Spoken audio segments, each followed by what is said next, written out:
तेबे डिसेम्बर मास 2 तारिख मंगलवार अर्थात आजिकार पाणीपाग खबर आसी जाइछि।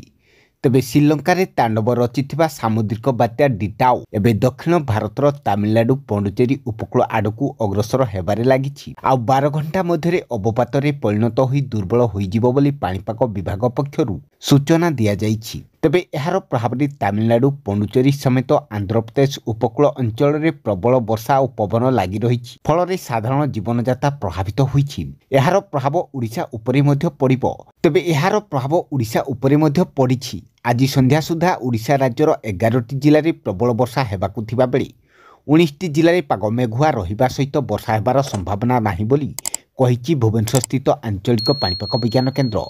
तेबे आज राज्यर केउ केउ सबु जिलागुड़िकरे पाग मेघुआ सहित पाग सुखिला रहिबो। आ बात्या डिटाउर प्रभाव द्वारा राज्यर केउ केउ सबु जिलागुड़िकरे प्रबल वर्षा हेबो से सबुर संपूर्ण खबरटी जानिबा पई भिडियोटी शेष पर्यंत निश्चित भावे देखंतु। आउ जदि ता पूर्वरु आम ओजेएन ओडिया न्यूज चैनल टी को नुआ करी आस्तिले एबे ही सब्सक्राइब कर दियंतु। आ पाखतुआ बेल आइकन टी को दबाई दियंतु। आगकु मध्य एहिपरि पाणीपाग संबंधी समस्त प्रकार टेक्निक अपडेट खबर गुडिक सर्वप्रथमे जानिबा पई। तबे दक्षिण पश्चिम बंगोपसागर एवं संलग्न उत्तर तामिलनाडु पौंडुचेरी उपकूल उपरे अवपातरे परिणत होइछि।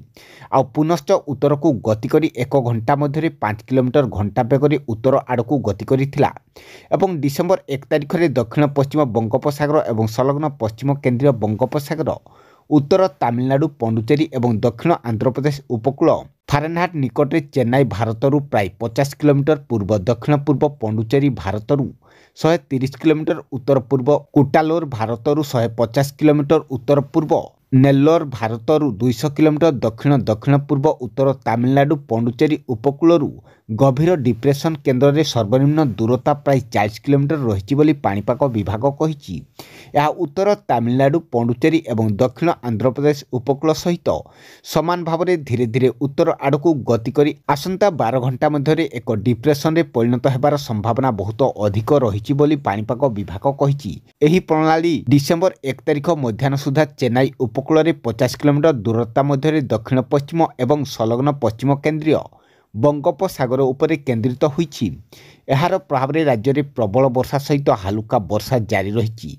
तेबे आसंतु नजर पकईबा आज राज्यर केउ केउ सबु जिलागुड़िकरे पाग सुखिला रहिबो आउ केउ केउ जिलागुड़िकरे प्रबल वर्षा हेबार संभावना रही। तेबे प्रथमे जानिनेबा आज राज्यर केउ 19टी जिले में पाग सुखिला रहिबा सहित पाग मेघुआ रहिबो।